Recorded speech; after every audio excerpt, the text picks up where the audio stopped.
ನಮಸ್ತೆ ಅಣ್ಣ. ನಮಸ್ತೆ. ಎಲ್ಲಿಂದ ಫೋನ್ ಮಾಡ್ತಿರೋದು? ಬೆಂಗಳೂರಿಂದ ಅಣ್ಣ. ಬೆಂಗಳೂರು? ಹೌದಣ್ಣ. ಏನು ಮಾಡ್ಕೊಂಡಿರೋದು?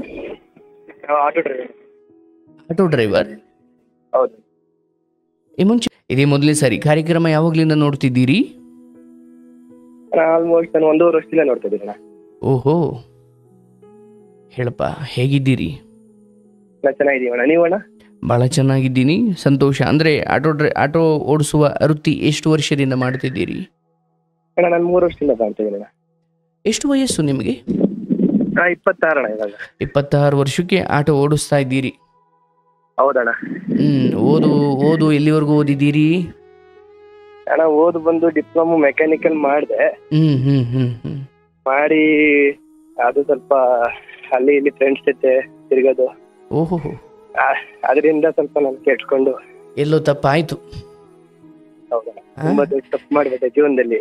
ಇರ್ಲಿ ಎಲ್ಲದಕ್ಕೂ. ಅಂದರೆ ನೋಡಿ, ಇವತ್ತು ನೀವೆಷ್ಟು ವಿನಮ್ರತೆಯಿಂದ ತಪ್ಪನ್ನ ಮಾಡಿ ತಿದ್ದಿಕೊಂಡಿರುವ ಆ ಲಕ್ಷಣ ನಿಮ್ಮ ಮಾತಲ್ಲಿ ಕೇಳಿಸ್ತಾ ಇದೆ. ಭಗವಂತ ನಿಮ್ಗೆ ಒಳ್ಳೇದು ಮಾಡ್ಲಿ. ಹೇಳಪ್ಪ, ಏನು ಹೇಳಬೇಕು? ಇಲ್ಲ ಅದೇ ನೀವು ನಿಮ್ಮ ಹತ್ರ ಮಾತಾಡ್ಬೇಕು ಅನ್ಸ್ತು. ಇನ್ನೊಂದು ನಮ್ಮ ಜೀವನದ ಬಗ್ಗೆ ಸ್ವಲ್ಪ, ಅದಕ್ಕೋಸ್ಕರ. ಖಂಡಿತ ಮುಕ್ತವಾಗಿ ಮಾತಾಡಪ್ಪ. ಅದೇ ನಾನು ಸ್ವಲ್ಪ ತುಂಬಾ ಜನದಿಂದ ಯಾಮಾರ್ದೆ. ನನ್ನ ಕಡೆ ನಾನು ತುಂಬಾ ಎಲ್ಲಾರ್ಗು ನಾನಿದ್ದೀನಿ, ನಾನು ಯಾವಾಗ್ಲೂ ನಿಮ್ಗೆ ಹೆಲ್ಪ್ ಮಾಡ್ತೀನಿ ಅಂತ ನಾನು ಎಲ್ಲಾರ್ಗು ಮಾಡಿದೆ. ಇವತ್ತು ನೋಡ್ರೆ ಜನ ಎಲ್ಲ ನನ್ಗೆ ಇವತ್ತು 100 ಒಳ್ಳೆ ಕೆಲಸ ಮಾಡಿ ಒಂದು ತಪ್ಪು ಕೆಲಸ ಇಂದ ಇದಾಗ್ಬಿಡ್ತಾರಲ್ಲ, ಆ ಒಂದು ರೂಪದಲ್ಲಿ ನಾನು ಆಗ್ಬಿಡ್ತೀನಿ. ಏನು ವಿಚಾರನಪ್ಪ ಅದು? ಅದೇ ಅಲ್ಲಿ ಸಾಲ, ನಮ್ಮ ತಂದೆ ತೀರೋದು. ನಮ್ಮ ತಂದೆ ತೀರ್ಕೊಂಡು 1 ವರ್ಷದಲ್ಲಿ ನನ್ನ ತುಂಬಾ ಜನ ಆ ಒಂದು ಡಿಪ್ರೆಷನ್ ಇದನ್ನ ಯೂಸ್ ಮಾಡ್ಕೊಂಡ್ರು. ಅಲ್ಲ, ಈಗ ನೀವು ತಂದೆ ತಾಯಿಗೆ ಎಷ್ಟು ಜನ ಮಕ್ಕಳು? ಅಣ್ಣ ನಾನು ಆಗ್ಲಿ ನಮ್ಮ ತಂಗಿ ಅಣ್ಣ. ಅಂದ್ರೆ ನಿಮ್ಮ ಮೂಲ ಬೆಂಗಳೂರೇನಾ? ಮೂಲ ಬೆಂಗಳೂರೇ. ಓಕೆ, ನಿಮ್ಮ ತಂದೆ ತಾಯಿ ಏನು ವೃತ್ತಿ ಅವರದ್ದು? ನಮ್ಮ ತಂಗಿದ್ ಬಂದು ಅವರು ತಂಗಿದಲ್ಲ ತಂದೆ ತಾಯಿ ಏನ್ ಕೆಲಸ ಮಾಡ್ತಾರೆ? ತಂದೆ ಬಂದು ಎಲೆಕ್ಟ್ರಿಷಿಯನ್ ಅಣ್ಣ. ಎಲೆಕ್ಟ್ರಿಷಿಯನ್. ತಾಯಿ ಮನೇಲಿ ಇರ್ತಿದ್ರಾ? ಹೌದು, ತಾಯಿ ಮನೇಲಿ ಇರ್ತೀರಣ್ಣ. ಸೊ ನೀವಿಬ್ರು ಮಕ್ಕಳಿದ್ರಿ. ಮತ್ತೆ ನಿಮಗೆ ಏನು ಓದಿನ ಕಡೆ ಹೆಚ್ಚು ಆಸಕ್ತಿ ಇರ್ಲಿಲ್ವಾ ಏನು? ಅಂದ್ರೆ ಇತ್ತಣ್ಣ. ಅಂದ್ರೆ ಅವಾಗ ಆಚೆ ಓದಕ್ ಹೋದ್ರು ಅದೊಂದು ಇರ್ತಲ್ವಣ್ಣ ಆ ವಯಸ್ಸು. ನಾನು ಸ್ವಲ್ಪ ಕಂಟ್ರೋಲ್ ಅಲ್ಲಿ ಇರ್ಬೇಕಾಯ್ತು. ನನಗೂ ಸ್ವಲ್ಪ ಯೋಚನೆ ಮಾಡ್ಬೇಕಾಯ್ತು, ತಂದೆ ತಾಯಿ ಕಷ್ಟಪಟ್ಟು ಓದಿಸ್ತಿದಾರೆ ಅಂತ. ನಾನು ಆಚೆ ಹುಡುಗರ ಜೊತೆ ಅಲ್ಲೋಗೋಣ ಇಲ್ಲೋಗೋಣ ಅಂತ ಹೇಳಿ ತುಂಬಾ ವೇಸ್ಟ್ ಮಾಡಿದೆ. ಈ ಕಡೆ ದುಡ್ಡು ವೇಸ್ಟ್ ಮಾಡಿದೆ. ಓಕೆ, ಈಗ ನಾನು ಅದೊಂದು ಸ್ವಲ್ಪ ಈಗ ಕೇಳ್ತಿರೋ ಯುವಕರಿಗೋಸ್ಕರ, ಕಾಲೇಜ್ ಹುಡುಗರಿಗೋಸ್ಕರ ನಾನು ನಿಮ್ಮೆಲ್ಲ ಪ್ರಶ್ನೆ ಮಾಡ್ತೀನಿ. ಸೊ ಕೆಟ್ಟೆ ಅಥವಾ ಹುಡುಗರು ಸವಾಸ ಮಾಡಿದೆ ಅಂದರೆ ಈಗ ನಿಮ್ಮ ದಿನಚರಿ ಏನಿರ್ತಿತ್ತು? ಆಯಿತು, ಡಿಗ್ರಿಗೆ ಸೇರಿಕೊಂಡಾಗ ಒಂಚೂರು ತಪ್ಪೋಕೆ ಶುರು ಆಯಿತು ಅಂದ್ಕೊಳ್ಳೋಣ, ಆಯಿತಾ? ಹೌದು. ಅಂದರೆ ಕಳಿಸ್ತಾ ಇದ್ರು, ಬಟ್ ನೀವು ಅಲ್ಲಿ ತಪ್ಪು ಅಂತದ್ದು ಏನು ಮಾಡ್ತಿದ್ರಿ ಅಥವಾ ನಿಮ್ಮ ದಿನಚರಿ ಏನಿರ್ತಿತ್ತು ಅಲ್ಲಿ? ಅಂದ್ರೆ ದಿನ ಬರ್ತಿದ್ದೆ, ನಾನು ಕಾಲೇಜ್ಗೆ ಹೋಗ್ತಿದ್ದೆ. ಹೋಗಿ 1-2 ಪೀರಿಯಡ್ ಅಟೆಂಡ್ ಮಾಡ್ತಿದ್ದೆ. ಒಂದು ಬ್ಯಾಚ್ ಇತ್ತು, ಆ ಬ್ಯಾಚ್ ಅವರೆಲ್ಲ ನೆಕ್ಸ್ಟ್ ಇನ್ನೊಂದು ಕ್ಲಾಸ್ ಬಂಕ್ ಹಾಕೋಣ, ಆಚೆ ಹೋಗೋಣ ಅಂತ ಇದ್ರು. ನಾನು ಅದು ಸ್ವಲ್ಪ ಯೋಚನೆ ಮಾಡ್ಬೇಕಾಯ್ತು. ಫಸ್ಟ್ ನಾವು ಎಜುಕೇಶನ್ ಮುಗಿಸೋಣ, ಆಮೇಲೆ ಅದೇನಿದೆ ನೋಡೋಣ ಅಂತ. ಸರಿ, ಅದು ಸಿಗರೇಟು, ಡ್ರಿಂಕ್ಸು. ಓಹೋ, ಅಂದ್ರೆ ನಿಮಗೆ ಆ ಡಿಗ್ರಿ ಹಂತದಲ್ಲಿ ಸಹವಾಸ ದೋಷದಿಂದ ನೀವು ಕೆಟ್ಟ್ರಿ ಅಥವಾ ಕೆಡ್ತಿದ್ದೀರಿ ಅಂತ ಗೊತ್ತಿತ್ತು ಅವತ್ತಿಗೆ? ಹೌದಣ್ಣ. ಬಟ್ ತಿದ್ಕೊಳ್ಳೋಕೆ ಫ್ರೆಂಡ್ಸ್ಗಳು ಬಿಡಲ್ಲ ಅಣ್ಣ. ತಿದ್ಕೊಳ್ಬೇಕು ಅಂದ್ರೆ ಫ್ರೆಂಡ್ಸ್ಗಳು ಬಿಡಲ್ಲ. ಹೌದಣ್ಣ, ಫ್ರೆಂಡ್ಸ್ಗಳು ಬಿಡ್ತಾ. ಅಂದ್ರೆ ಇವಾಗೆಲ್ಲ ದೂರ ಆಗಿದ್ದಾರೆ. ಅದರಿಂದ ನಾನು ಸ್ವಲ್ಪ ಒಂದು ಡಿಪ್ರೆಷನ್ ಅನ್ನೋ ಇದರಿಂದ ಆಯ್ತು, ನಾನು ಇನ್ನೂ ಇಲ್ಲಿಗೆ ಬಂದೇ ಇಲ್ಲ. ನಾನು ಅಲ್ಲಿಂದ ಕೇಳ್ಕೊಂಡು ಬರ್ತೀನಿ. ಯಾಕಂದ್ರೆ ನಿಮ್ಮದೇ ಬದುಕನ್ನು ನಿಮ್ಮದೇ ಬಾಯಿಲಿ ಹೇಳಿಸಿದಾಗ ಅದೊಂದು ನಿರಾಳತೆ. ಹೌದು. ಈಗ ವೀಕೆಂಡ್ ವಿತ್ ರಮೇಶ್ ಕಾರ್ಯಕ್ರಮ ನೋಡಿದ್ದೀರಾ? ಹೌದು ನೋಡಿ. ಅಲ್ಲಿ ಸಾಧಕರ ಕೈಯಲ್ಲೇ ಸಾಧಕರ ಕಥೆಯನ್ನ, ಅಂದ್ರೆ ಯಾವುದೇ ಕೌನ್ಸಿಲಿಂಗ್ನ ಅಥವಾ ನಮ್ಮ ಸೈಕಾಲಜಿಕಲ್ನ ಮೊದಲ ಆಯಾಮ ಏನಂದ್ರೆ ಅವರದೇ ನೋವನ್ನ ಅವರದೇ ಮೂಲಕ ಹೇಳಿಸಿದಾಗ ಒಳಗಡೆ ಇರೋ ಕಸ ಆಚೆ ಬರ್ಲಿ ಅಂತ. ಅಂದ್ರೆ ದುಃಖ. ಆಯ್ತು, ಡಿಗ್ರಿ ಫುಲ್ ಮುಗಿಸುದ್ರಾ ಅಂತ? ಇನ್ನೂ ಇಲ್ಲ ಅಣ್ಣ. ನಾನು ಅಂದ್ರೆ ಅದನ್ನ ಹಂಗೆ ಪರ್ಸ್ಯೂವಿಂಗ್ ಮಾಡ್ತಾ ಇದ್ದೆ. ಪರ್ಸ್ಯೂವಿಂಗ್ ಮಾಡ್ತಿರೋ ಟೈಮಲ್ಲೇ ನನ್ಗೆ ಸ್ವಲ್ಪ ಇಂಟ್ರೆಸ್ಟ್ ಕಮ್ಮಿ ಆಗ್ತಿತ್ತು. ಓಕೆ, ನೀವು ನಾನು ಸ್ವಲ್ಪ ಈ ಬೈಕ್ಸ್, ಈ ಕಾರು, ಈ ಆಟೋ, ಅಂದ್ರೆ ಈ ಒಂದು ಆಟೋಮೋಟಿವ್ ಫೀಲ್ಡ್ ಅಲ್ಲಿ ನಂಗೆ ತುಂಬಾ ಇಂಟ್ರೆಸ್ಟ್ ಇತ್ತು. ಅಂದ್ರೆ ನಿಮ್ದೇ ಸ್ವಂತ ಬೈಕ್ ಇತ್ತಾ ಅಣ್ಣ? ನಿಮ್ಗೆ ಸ್ವಂತ ಬೈಕ್ ಕೊಡ್ಸಿದ್ರಾ? ಅಂದ್ರೆ ಬೈಕ್ ಇತ್ತು, ನಾನೇನ್ ಸ್ವಂತವಾಗಿ ತಗೊಂಡಿದ್ದೆ. ನಾನೇ ಕಷ್ಟಪಟ್ಟು ಚೀಟ್ ಹಾಕಿ ನಾನೇ ರಾಯಲ್ ಎನ್ಫೀಲ್ಡ್ ಒಂದು ಬುಲೆಟ್ ಅಂತ ತಗೊಂಡಿದ್ದೆ ಅಣ್ಣ, ಕಷ್ಟಪಟ್ಟು. ಏನು ವೀಲಿಂಗ್ ಪೈಲಿಂಗ್ ಮಾಡ್ತಿದ್ರಾ ಅಂತ? ಇಲ್ಲ ಇಲ್ಲ ಆತರ ಇಲ್ಲ ಅಣ್ಣ. ನನ್ಗೆ ಏನಂದ್ರೆ ಮಾಡಿಫೈ ಮಾಡೋದು, ಆಮೇಲೆ ಈ ಗಾಡಿಗಳ್ದು ಆ ಒಂದು ಇಂಟ್ರೆಸ್ಟ್ ಇತ್ತಣ್ಣ. ಗಾಡಿದು ಆಯಿಲ್ ಚೇಂಜ್ ನನ್ನ ಸರ್ವಿಸ್ ಮಾಡ್ಬೇಕು, ಲೈಕ್ ಅದೊಂದು ಪ್ಯಾಷನ್ ಇತ್ತು. ಪ್ಯಾಷನ್ ಅಣ್ಣ ಅಣ್ಣ ಅಣ್ಣ. ಆಯ್ತು, ಬಟ್ ಎಲ್ಲ ನಡೀತಾ ಇತ್ತು. ಬಟ್ ಈ ತಂದೆ ನಿರ್ಗಮನ, ತಂದೆ ಸಾವು ಏನದು? ತಂದೆ ಸಾವು ಬಂದು ಅವರು ಲಾಸ್ಟ್ ಇಯರ್ ಬಂದು ಅವ್ರು ಇದಕ್ಕಿದಂಗೆ ಸ್ವಲ್ಪ ಸೂಸೈಡ್ ಮಾಡ್ಕೊಂಡ್ರು. ಓಹೋ, ಅವ್ರು ಎಲೆಕ್ಟ್ರಿಷಿಯನ್ ಅವರು. ಅವ್ರು ಸ್ವಲ್ಪ ಸ್ವಾಭಿಮಾನಿ ಜಾಸ್ತಿ. ಅಂದ್ರೆ ಅವ್ರು ದುಡ್ಡಿಲ್ಲ ಅಂದ್ರು ಇನ್ನೊಬ್ರ ಹತ್ರ ಕೇಳೋರಂತ ಅಲ್ಲ. ಏನ್ ₹100 ಇದ್ರು ₹100 ಖುಷಿ ಪಟ್ಟಿ ಮಲ್ಗೋ ಮನುಷ್ಯ, ಒಳ್ಳೆ ಮನುಷ್ಯ. ಆದ್ರೆ ಅವ್ರ ಏನಂದ್ರೆ ವಯಸ್ಸಾಗ್ತಾ ಬರ್ತಾ ಇತ್ತು. ಆದ್ರೆ ಚಿಕ್ಕ ವಯಸ್ಸಲ್ಲಿ ಅವ್ರಿಗೆ ಅಲ್ಲಿ ಇಲ್ಲಿ ಫ್ರಾಕ್ಚರ್ ಆಗಿತ್ತು. ಅವ್ರಿಗೆ 56 ವರ್ಷ ಆಗಿತ್ತು. ಆಮೇಲೆ ವಯಸ್ಸಾಗ್ತಾ ಬರ್ತಾ ಅವ್ರಿಗೂ 56 ಆಗಿದ್ದಾಗ ಅವ್ರಿಗೆ ಹಳೆ ನೋವು ಎಲ್ಲ ಸ್ವಲ್ಪ ಕಾರಕ್ ಸ್ಟಾರ್ಟ್ ಆಯ್ತು. ಅಂದ್ರೆ ಬಾಡಿ ಪೇನು, ಎಲ್ಲೆಲ್ಲಿ ಫ್ರಾಕ್ಚರ್ ಆಗಿತ್ತು ಅದೆಲ್ಲ ತುಂಬಾ ನೋಡಕ್ ಇದಾಯ್ತು. ಆಮೇಲೆ ಡ್ರಿಂಕ್ಸ್ ಮಾಡ್ತಾ ಇದ್ರು. ಸೆಕೆಂಡ್ ಲಾಕ್ಡೌನ್ ಇಂದ ಅವರು ಡ್ರಿಂಕ್ಸ್ ಜಾಸ್ತಿ ಮಾಡ್ಕೊಂಡ್ಬಿಟ್ರು. ಬೆಳಿಗ್ಗೆಯಿಂದಾನೇ ಸ್ಟಾರ್ಟ್ ಮಾಡ್ಬಿಟ್ರು ಸೆಕೆಂಡ್ ಲಾಕ್ಡೌನ್ ಇಂದ. ಆದ್ರಿಂದ ಅವ್ರಿಗೆ ಎಲ್ಲೋ ಒಂದ್ ಕಡೆ ಗೊತ್ತಾಗಿದೆ, ಅವ್ರಿಗೆ ಲಿವರ್ ಪ್ರಾಬ್ಲಮ್ ಸ್ಟಾರ್ಟ್ ಆಗಿದೆ ಅಂತ ಎಲ್ಲೋ ಒಂದ್ ಕಡೆ ಗೊತ್ತಾಗಿದೆ. ಅಂದ್ರೆ ಅವರ ಆರೋಗ್ಯದ ಕಾರಣಕ್ಕಾಗಿ ಮನೆಯಲ್ಲಿ ಹೆಚ್ಚು ಹಣ ಖರ್ಚು ಮಾಡಿಸ್ತಿದ್ದೀನಿ ಅನ್ನೋ ಭಾವನೆ ಇತ್ತು. ಹೌದು ಹೌದು. ತಂಗಿ ಬೇರೆ ಮದುವೆ ವಯಸ್ಸಿಗೆ ಬಂದಿದ್ಲು, ನಾನ್ ಸ್ವಲ್ಪ ಹಾಳಾಗಿದ್ದ ಅವ್ರ ಗೊತ್ತಾಗಿತ್ತ. ಅಂದ್ರೆ ನಿಮ್ ಕಥೆನೂ ಗೊತ್ತಿತ್ತು ಸ್ವಲ್ಪ? ಗೊತ್ತಿತ್ತು, ಆದ್ರೆ ನನ್ ಮೇಲೆ ನಂಬಿಕೆ ಇತ್ತ. ನಾವು ಅವ್ರಿಗೆ ನಂಬಿಕೆ ಕಳ್ಕೊಂಡಿರ್ಲಿಲ್ಲ. ಏನಾದ್ರು ಒಂದ್ ಮಾಡ್ತಾನೆ ಇವನು, ಏನಾದ್ರು ಒಂದ್ ಸಾಧಿಸ್ತಾನೆ ಅಂತ ಗೊತ್ತಿತ್ತು. ನಾನು ಅವ್ರ ಹತ್ರ ಪ್ರಮಾಣನೂ ತಗೊಂಡಿದ್ದೆ. ಏನು ಮಾಡಕ್ ಹೋಗಲ್ಲ, ನಿಮ್ ಹೆಸರು ಕೆಲ್ಸ ಅಂತ ನಾನು ಕೆಲ್ಸ ಯಾವ್ದು ಮಾಡಿಲ್ಲ, ಮಾಡಕ್ ಹೋಗಲ್ಲ ಮುಂದಕ್ಕೆ ಅಂತ. ಅವ್ರು ಲಾಸ್ಟ್ ಹೋಗಕ್ 2 ದಿನ ಮುಂಚೆನೆ ಹೇಳ್ಬಿಟ್ಟು ಹೋದ್ರಣ್ಣ ನಮ್ಗೆ, ಇನ್ನ ನಂದು ಕೆಲ್ಸ ಮುಗಿಯುತ್ತೆ, ಇರೋಷ್ಟು ದಿನ ಆರಾಮಾಗಿರ್ತೀನಿ, ನಿನ್ ತಂಗಿದು ನಿಂದು ಏನಿದೆ ನೀನ್ ನೋಡ್ಕೊಳಪ್ಪ. ಅಂದ್ರೆ ಅವತ್ತಿಗೆ ಅವರು ತಮ್ಮ ಬದುಕು ಮುಗಿಯೋದನ್ನ ಕೆಲ್ಸಕ್ಕೆ ಹೋಲಿಕೆ ಮಾಡಿದ್ರು. ಹೌದು ಹೌದಣ್ಣ, ಕೆಲ್ಸಕ್ಕೆ ಹೋಲಿಕೆ ಮಾಡಿದ್ರು. ಇರೋದ್ರಲ್ಲೇ ನಾನು ಇದೇ ಕೆಲಸ ಮಾಡ್ಕೊಂಡಿರ್ತೀನಿ, ಇವಾಗ ಏನ್ ಮಾಡ್ತಿದ್ದೀನಿ ಅದನ್ನೇ. ಇನ್ ಮುಂದಕ್ಕೆ ನಾನು ಅಪ್ಡೇಟ್ ಆಗಲ್ಲ. ಜವಾಬ್ದಾರಿ ನೀನ್ ತಗೋ ಅನ್ನೋ ಅರ್ಥದಲ್ಲಿ. ನೀನ್ ತಗೋ, ನಿನ್ ತಾಯಿ ತಂಗಿರಿ ಇಬ್ಬರದು ನೀನ್ ತಗೋ, ನೀನ್ ಚೆನ್ನಾಗಿರು, ನಿನ್ ಮೇಲೆ ನಂಬಿಕೆ ಇದೆ ನನ್ಗೆ, ನಿನ್ನಿಂದ ಏನಿಲ್ಲ, ಆರಾಮಾಗಿದ್ಯಾ, ಇನ್ನ ನಾನು ಇರ್ತೀನಿ ನಿಂದೆ ಸದಾ ಅಂತ ಹೇಳಿದ್ರಣ್ಣ. ನಾನು ಏನಕ್ಕೆ ಈ ತರ ಎಲ್ಲ ಮಾತಾಡ್ತಿದ್ದೀರಾ, ಆರಾಮಾಗಿರಿ, ನಾನು ಬಿಸ್ನೆಸ್ ಮಾಡೋಣ ಅಂತ ಇದ್ದೇನೆ, ಇದು ವಾಟರ್ ಬಿಸ್ನೆಸ್ ಮಾಡೋಣ ಅಂತ ಅವ್ರಿಗೆ ಹೇಳಿದ್ದೆ. ಹೌದಾ ಸರಿ ಮಾಡೋಣ ಬಿಡು, ಒಳ್ಳೇದಾಗ್ಲಿ ಅಂತ ಹೇಳಿ ಸುಮ್ನದಣ್ಣ. ಅದು ಹೇಳಿ ಗುರುವಾರ ನನ್ನ ಹತ್ರ ಮಾತಾಡಿ ಶನಿವಾರ ಬೆಳಿಗ್ಗೆ ನನಗೆ ಇದ್ ಮಾಡ್ಕೊಂಡ್ರು. ಅಂದ್ರೆ ತಂದೆ ಜೊತೆ ಆ ನಂಟು ಏನು ಅಂದ್ರೆ ಫ್ರೆಂಡ್ಸ್ ತರ ಮಾತಾಡೋದಿತ್ತ ಅಥವಾ ಏನು ಎದುರು? ಹೌದಣ್ಣ, ಫ್ರೆಂಡ್ಸ್ ತರ ಅಂದ್ರೆ ಅವ್ರು ತುಂಬಾ ಭಯ ಬೀಳ್ತಾ ಇದ್ದೇನೆ ನಾನು. ಅವ್ರು ಎಲ್ಲ ಆಚೆ ಕರ್ಕೊಂಡು ಹೋದ್ರೆ ಮಾತ್ರ ನಾನು ನಮ್ ತಂದೆ ಬೈಕ್ ರೈಡ್ ಹೋಗ್ತಾ ಇದ್ವಿ ನಾನು ನಮ್ ತಂದೆ ಇಬ್ರೆ. ಅವಾಗ ಆಚೆ ಹೋಗ್ತಾ ಇದ್ವಿ, ಮಾತಾಡ್ತಾ ಇದ್ವಿ.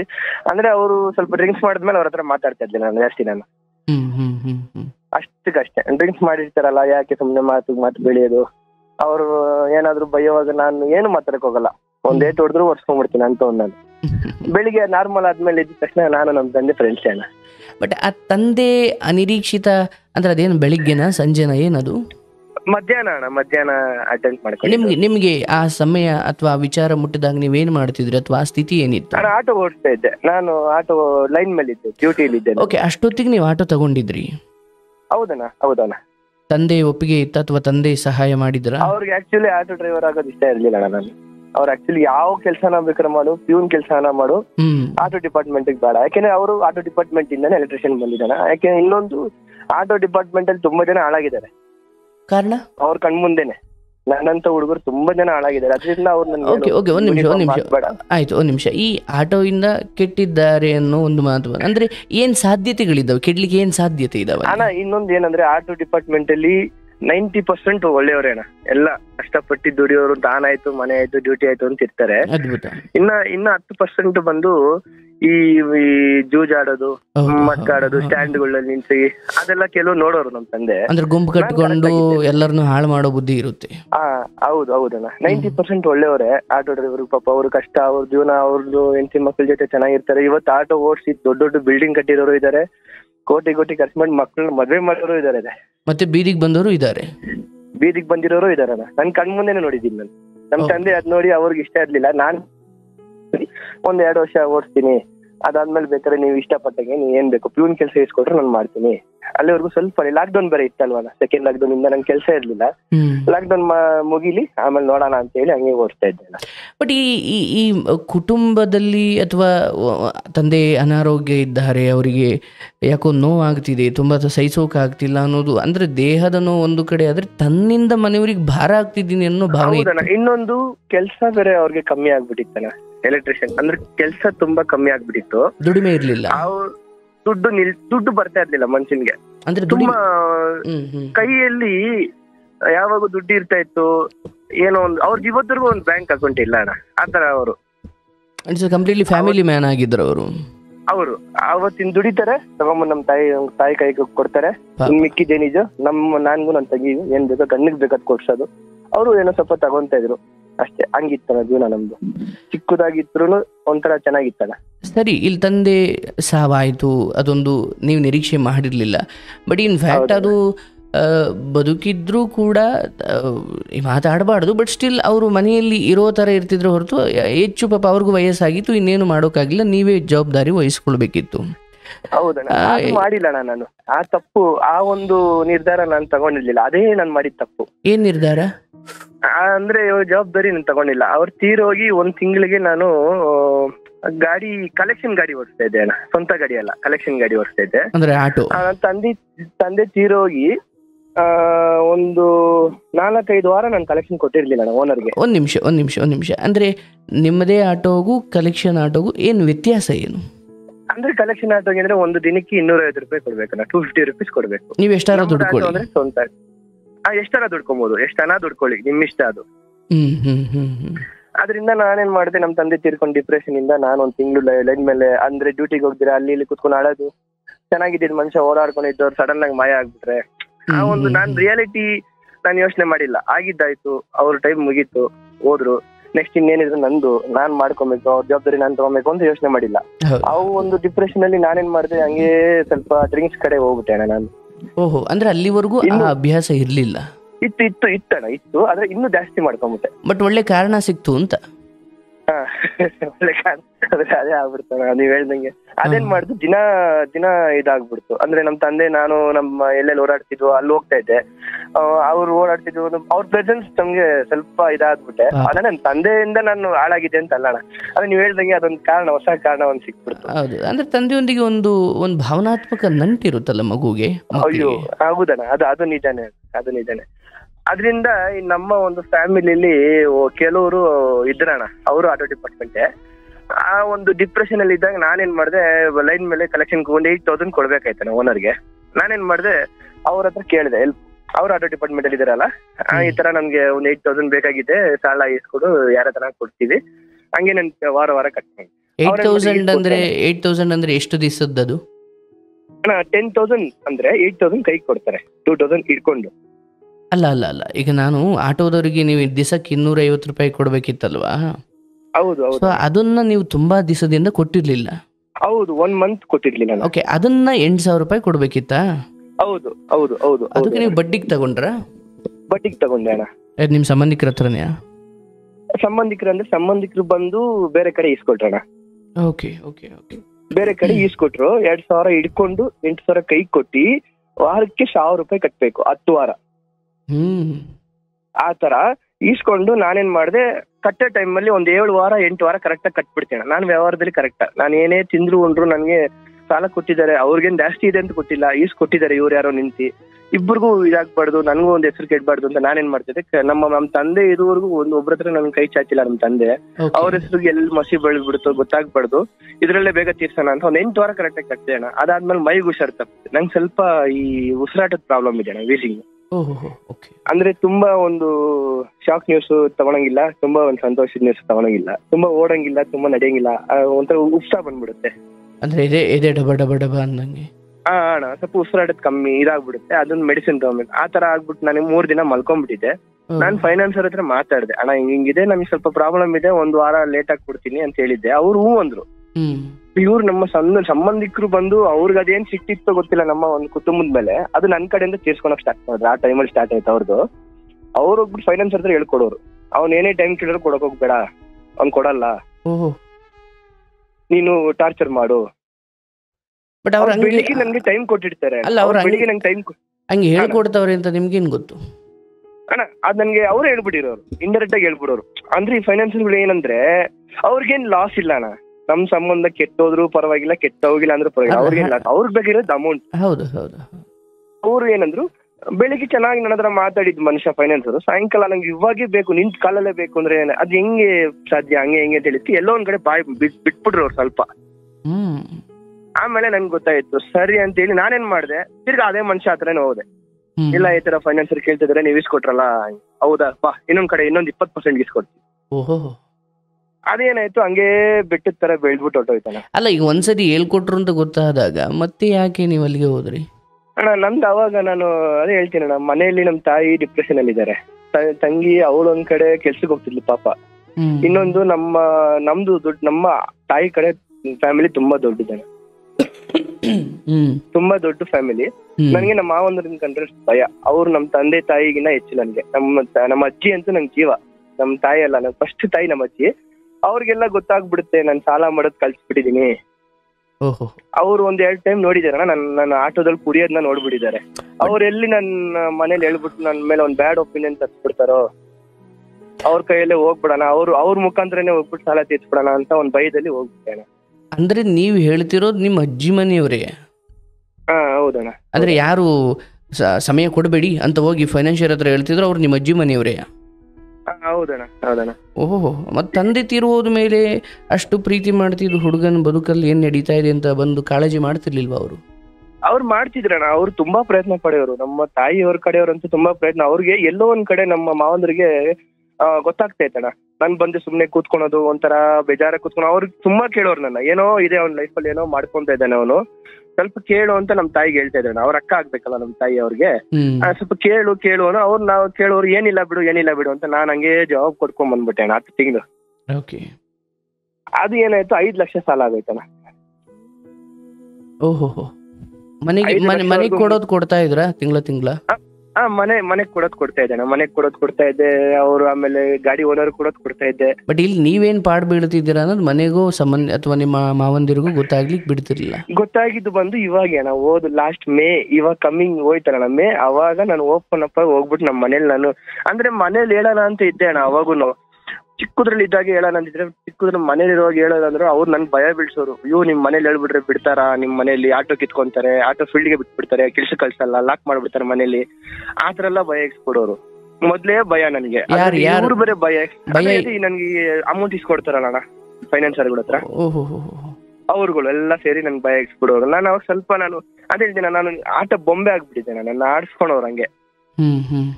ಅದೇನಾಯ್ತು, ನಾನು ಒಂದು ಹೋಗಿ 5 ಆಗ್ಬಿಟ್ಟು ಕೊನೆಗೆ ನನ್ಗೆ ತಡಿಯಕ್ ಆಗಿಲ್ಲ. ನಾನೆಲ್ಲ ಒಂದ್ ಕಡೆ ಹೋಗ್ಬಿಡೋಣ ಅನ್ಸ್ಬಿಡ್ತು. ಪಾಪ ಇವ್ರಿಬ್ರು ಏನ್ ಮಾಡಿದ್ರು, ನಮ್ ತಂದೆ ಅಂತೂ ತಪ್ಪು ಮಾಡಿದ್ರು.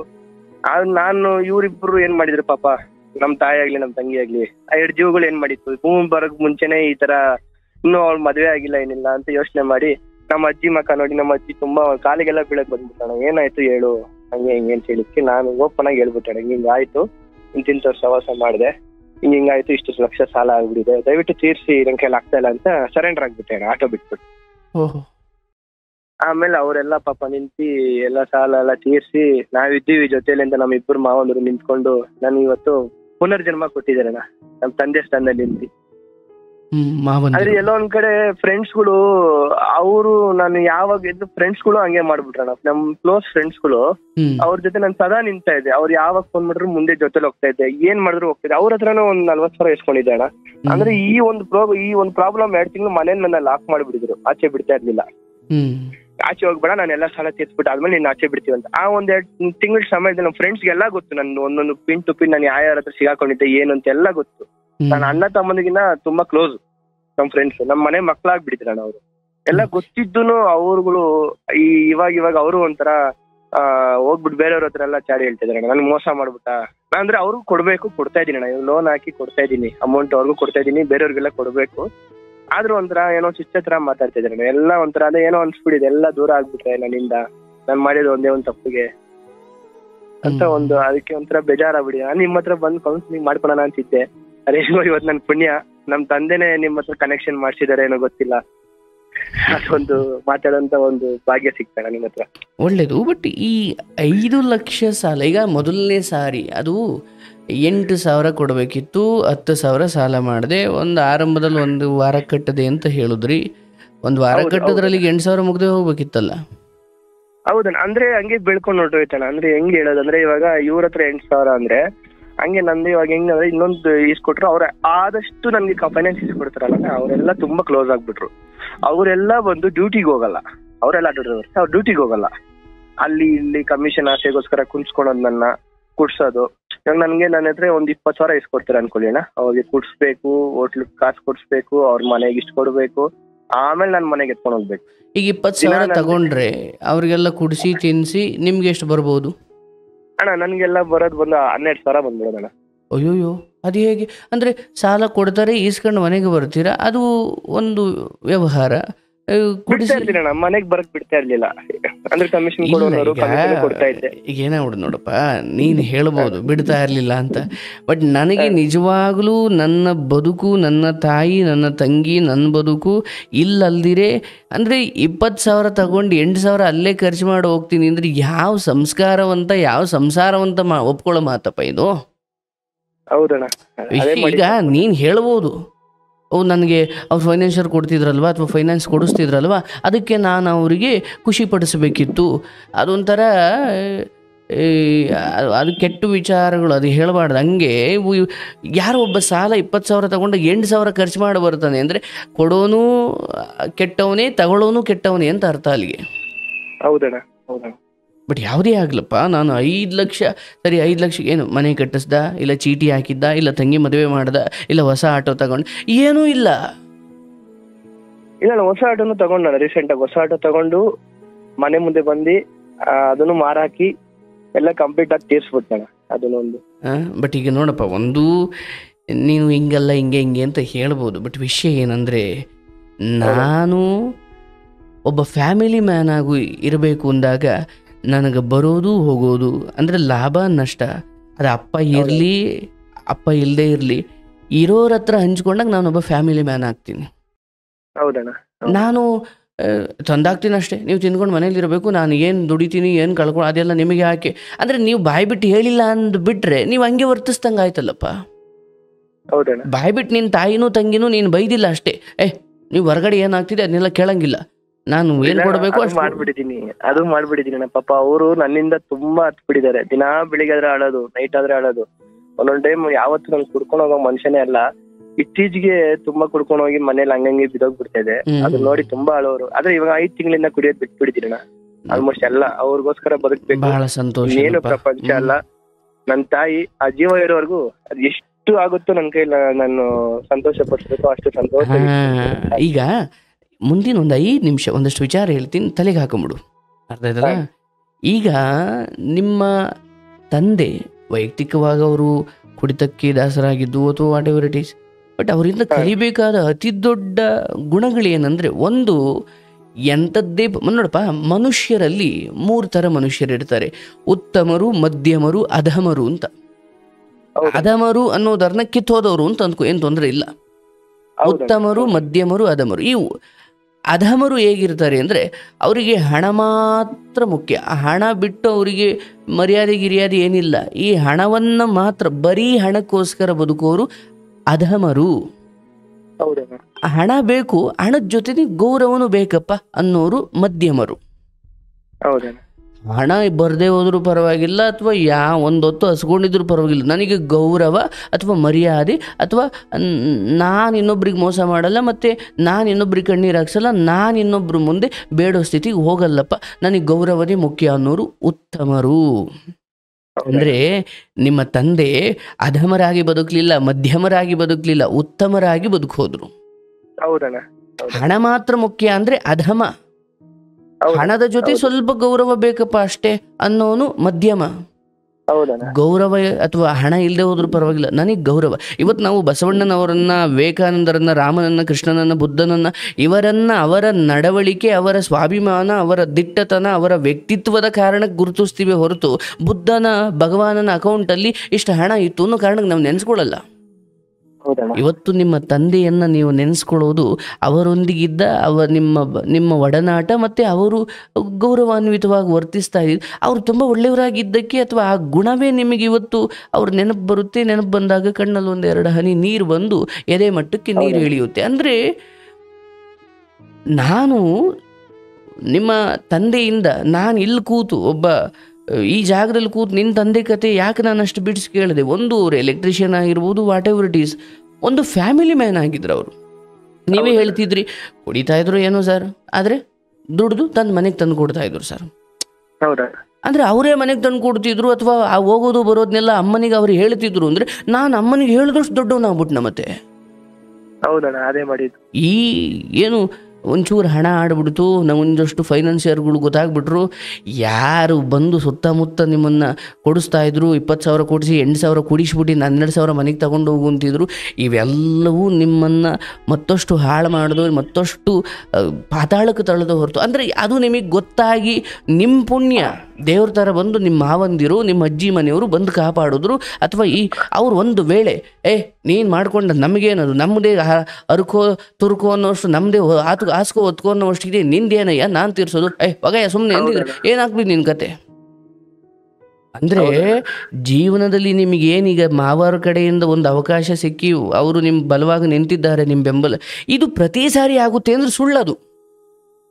ಇಲ್ಲ, ಅದು ನಿಜಾನೇ. ಒಮ್ಮೆ ಮಾತ್ರ ಭಗವಂತ ಅಂತ ಅವಕಾಶ ಕೊಡ್ತಾನಷ್ಟೇ.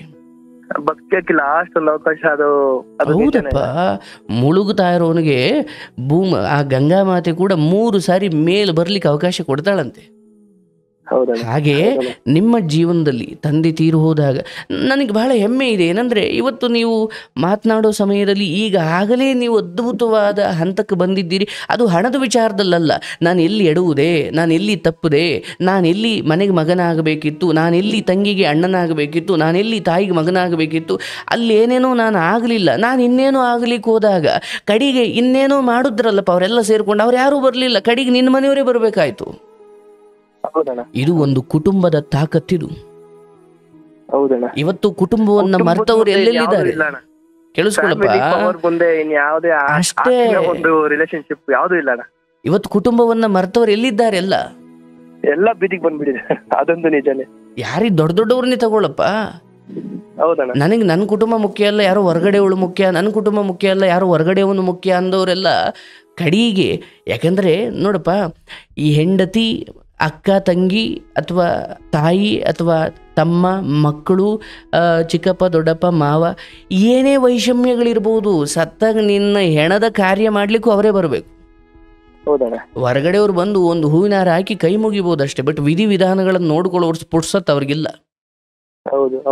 ಹಾಗಾಗಿ ಮೊದಲು ಒಬ್ಬ ಸಮಾಜದಲ್ಲಿ ನಾಗರಿಕ ಮನುಷ್ಯನಾದವನು ಒಂದು ಕುಟುಂಬದ ಬೆಲೆಯನ್ನು ತಿಳ್ಕೊಂಡ್ರೆ ಅವನಿಗೆ ಹೊರಗಿನ ಕೈ ಹಾಕಿದ ಕೆಲಸಗಳೆಲ್ಲ ಯಶಸ್ಸಾಗ್ತವೆ. ಯಾಕಂದ್ರೆ ತಾಯಿ ತಂಗಿಗೆ ಕಣ್ಣೀರು ಹಾಕ್ಸಿ ನಾನು ಹೊರಗಡೆ ಉದ್ಧಾರ ಆಗ್ತೀನಿ, ಹೆಂಗಾಗ್ತೀರಾ? ಅದಾಗಲ್ಲ, ಅವ್ರ ಶಾಪನೇ ಅರ್ಧ. ಖಂಡಿತ ಶಾಪ ಹಾಕಲ್ಲ ಅವರು. ಅಲ್ಲಲ್ಲ, ಅವ್ರೇನು ಶಾಪ ಹಾಕಲ್ಲ, ಬಟ್ ನೀವು ಅವ್ರಿಗೆ ಕಣ್ಣೀರು ಹಾಕ್ಸಿದ್ದೀರಾ ಅನ್ನೋ ನಿಮ್ಮ ಆತ್ಮಸಾಕ್ಷಿ ಇದ್ರೆ ನಿಮಗೆ ಗೊತ್ತಿರ್ಬೇಕಲ್ಲ. ಹೌದಣ್ಣ, ಅದಂತೂ ನಿಜಾನೇ ಅಲ್ವಾ? ಹಾಗಾಗಿ ನೋಡಪ್ಪ, ಇಲ್ಲಿ ನಮ್ಮಲ್ಲಿ ಮಾಸ್ತಿ ವೆಂಕಟೇಶ್ ಅಯ್ಯಂಗಾರ್ ಅಂತ ಒಬ್ರು ಮಹಾನ್, ಮಾಸ್ತಿ ಕನ್ನಡದ ಆಸ್ತಿ ಅಂತ ಜ್ಞಾನಪೀಠ ಪ್ರಶಸ್ತಿ ಪಡ್ಕೊಂಡವರು.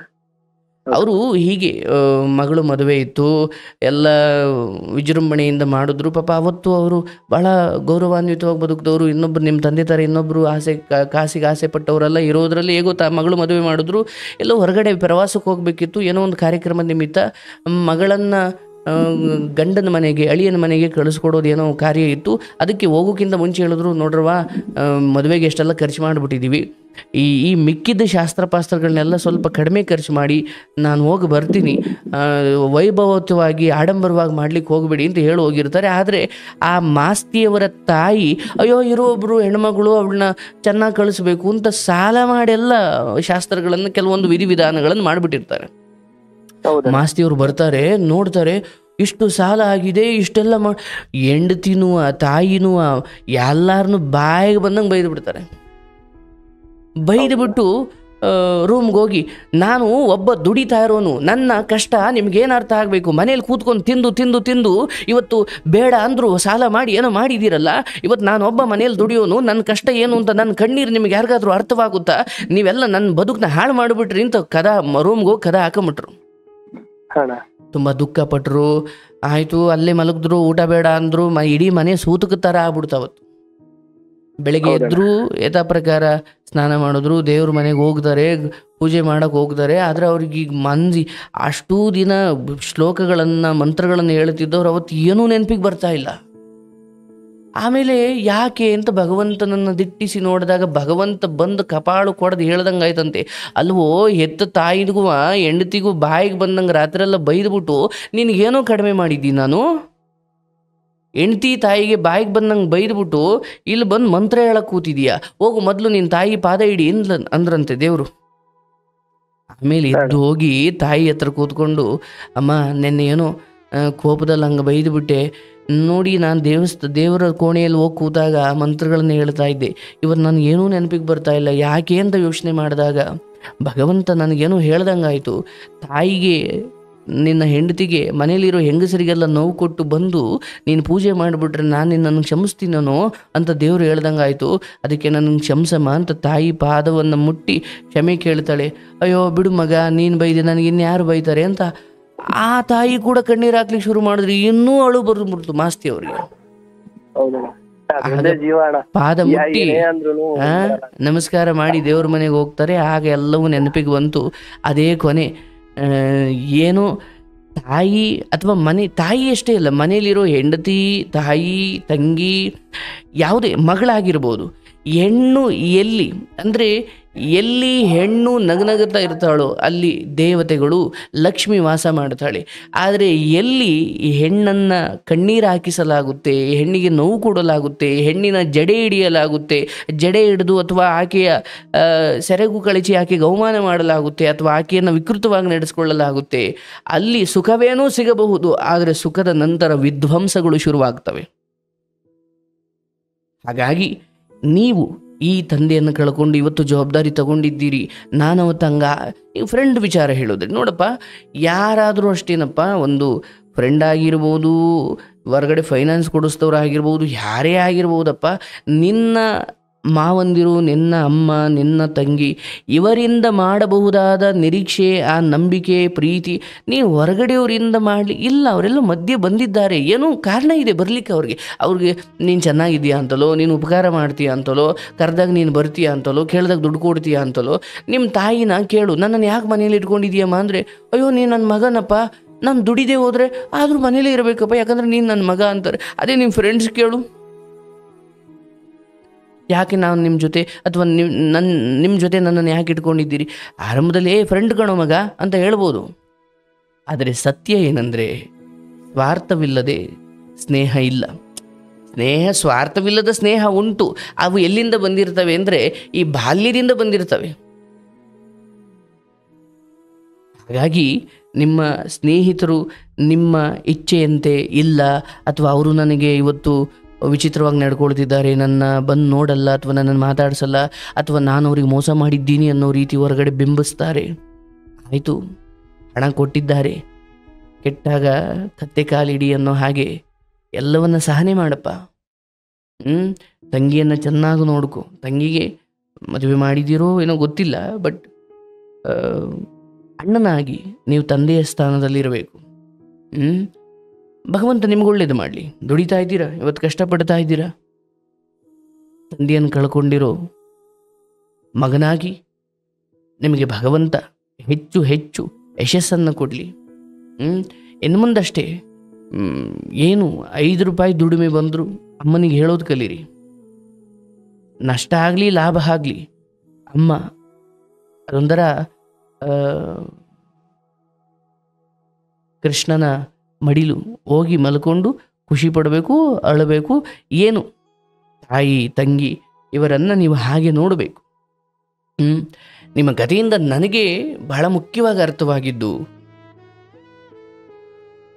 ಮನೆಯವರಿಂದ ನಾವು ಒಂದು 4 ಕಾಸು ದುಡಿತಾ ಇದ್ದೀವಿ ಇಂದ ಮಾತ್ರಕ್ಕೆ ನಾವು ಯಾರ್ಯಾರ ಜೊತೆನೂ ಹೋಗೋದು, ಏನೇನೋ ವ್ಯವಹಾರ ಮಾಡೋದು, ಇಲ್ಲಪ್ಪ, ಅಷ್ಟು ಬೇಗ ದೊಡ್ಡವರಾಗಬಾರ್ದು. ಸ್ವಲ್ಪ 4 ಕಾಸು ಜೇಬಲ್ಲಿ ಆಡ್ಬಿಟ್ರೆ ಬಂದಿದ್ದು ಹೋಗಿದ್ದು ಏನು ಮನೆಯವ್ರಿಗೆ ಹೇಳ್ದಂಗೆ ನಾನೇ ಏನೋ ಮಾಡ್ಬಿಡ್ತೀನಿ, ನಾನೇ ಹೇಗೋ ನಡ್ಕೊಂಡ್ಬಿಡ್ತೀನಿ.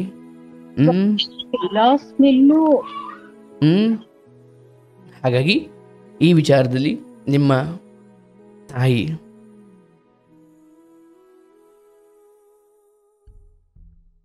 ತಂಗಿ ಇವರನ್ನ ದೇವತೆ ಥರ ನೋಡ್ಕೊಳಪ್ಪ.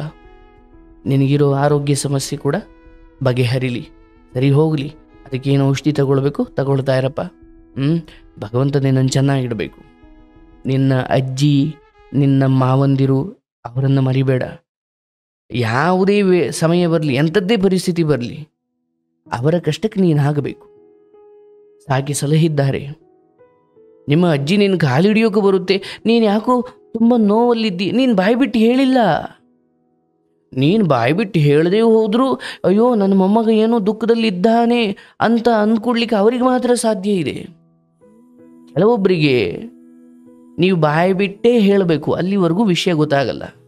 ಇನ್ನೂ ಕೆಲವೊಬ್ಬರಿಗೆ ಬಾಯ್ಬಿಟ್ಟು ಹೇಳಿದ್ರೂ ನಿಮ್ಮ ದುಃಖಕ್ಕೆ ಅವ್ರು ಬೆಲೆ ಕೊಡಲ್ಲ. ಆದರೆ ಇನ್ನೂ ಕೆಲವರು ಇರ್ತಾರೆ, ನೀವು ಸುಮ್ಮನೆ ನಿಮ್ಮ ಮುಖ ಚಹರೆ ಅಯ್ಯೋ ಯಾಕೋ ಮೌನವಾಗಿದ್ದಾನೆ, ಏನೋ ಆಗಿರಬೇಕು ಅಂತ ಅವರೇ ಕೆದಕಿ ಕೆದಕಿ ಕೇಳಲಿಕ್ಕೆ ಬರ್ತಾರೆ. ಅಂಥವ್ರನ್ನು ಕಳ್ಕೊಳ್ಬೇಡಿ ಅಲ್ವಾ. ಹಾಗಾಗಿ ನಿಮ್ಮ ಜೀವನದಲ್ಲಿ ನಿಮ್ಮ ಅಜ್ಜಿ ಮಾವಂದಿರು ಇದು ಬಹಳ ದೊಡ್ಡ ಪಾತ್ರ. ಹೋಗ್ತಾ ಬರ್ತಾ ಅವ್ರನ್ನ ವಿಶ್ವಾಸದಲ್ಲಿಟ್ಕೊಂಡು, ಅವರು ಏನು ನಿಮ್ಮಿಂದ ಸ್ವಾರ್ಥ ಏನು ಬಯಸಿಲ್ಲ, ನಿಮ್ಮ ಒಳ್ಳೇದು ಬಯಸ್ತಾರೆ. ನೀವು ಈ ಸಮಯದಲ್ಲಿ ಮಾಡಬಹುದಾದದ್ದು ದೊಡ್ಡ ಕೆಲಸ ಏನು? ನಿಮ್ಮ ತಂದೆಗೊಮ್ಮೆ ಹೇಳಿದ್ರಿ ನೀವು ತಲೆ ತಗ್ಸೋಂಥದ್ದು ನಾನೇನು ಮಾಡಲ್ಲ ಅಂತ. ಬಟ್ ಈಗ ತಂದೆ ಹೋದ್ಮೇಲೆ ಮಾಡಿಬಿಟ್ಟಿದೆಯಲ್ಲಪ್ಪ, ಇನ್ನು ಮುಂದೆ ಅದಾಗಬಾರ್ದು. ಪರವಾಗಿಲ್ಲ, ಗಂಜಿ ಕುಡಿದು ಮಲ್ಕೋ. ನಾನು ಹೊಸದೇನು ನಾನೇ ಸ್ವಂತ ವ್ಯವಹಾರ ಮಾಡ್ತೀನಿ, ಅದಕ್ಕೆ ತಪಸ್ತರ ಇರಬೇಕು. 1 ರೂಪಾಯಿನೂ ಲೆಕ್ಕ. ಆರಂಭದಲ್ಲಿ ವ್ಯವಹಾರವನ್ನು ಶುರು ಮಾಡಿರೋನು ಶುದ್ಧ ಜಿಪುಣನಂತೆ ವರ್ತಿಸಬೇಕು. ಎಷ್ಟು ಬಂತು, ಎಷ್ಟು ಹೋಯ್ತು, ಇಷ್ಟು ಇಷ್ಟು ಇಷ್ಟು ಇಷ್ಟು ಹಂಗಿದ್ರೆ ಸ್ವಂತ ವ್ಯವಹಾರ. ಇಲ್ಲ ಹೆಂಗೆ ಬೇಕು ಹಂಗೆ ಮಾಡ್ತೀನಿ ಅಂದರೆ ಸ್ವಂತ ವ್ಯವಹಾರಗಳಲ್ಲಿ ಗೆಲ್ಲೋಕ್ಕಾಗಲ್ಲ. ಆಟೋ ಓಡಿಸ್ಕೊಂಡು ಜೀವನ ಮಾಡ್ತಿದ್ದೀರಿ. ಆ ಆಟೋ ಹೇಗೆ ಕಸ್ಟಮರ್ಗಳನ್ನು, ಬಂದ ಪ್ರಯಾಣಿಕರನ್ನು, ಅವರನ್ನು ಸೇಫಾದ ಜಾಗಕ್ಕೆ ತೆಗೆದುಕೊಂಡು ಹೋಗಿ ಬಿಡುತ್ತೋ ಹಾಗೆ ನಿಮ್ಮ ಬದುಕು ಒಂದು ಅತ್ಯುತ್ತಮವಾದ ನೆಲೆಯನ್ನು ತಲುಪಲಿ. ನಿಮ್ಮ ತಾಯಿ ತಂಗಿ ಎಲ್ಲರ ಬದುಕು ಬೆಳಕಾಗಲಿ. ನಿಮ್ಗೊಳ್ಳೆಯದಾಗಬೇಕು. ಶುಭವಾಗಲಿ.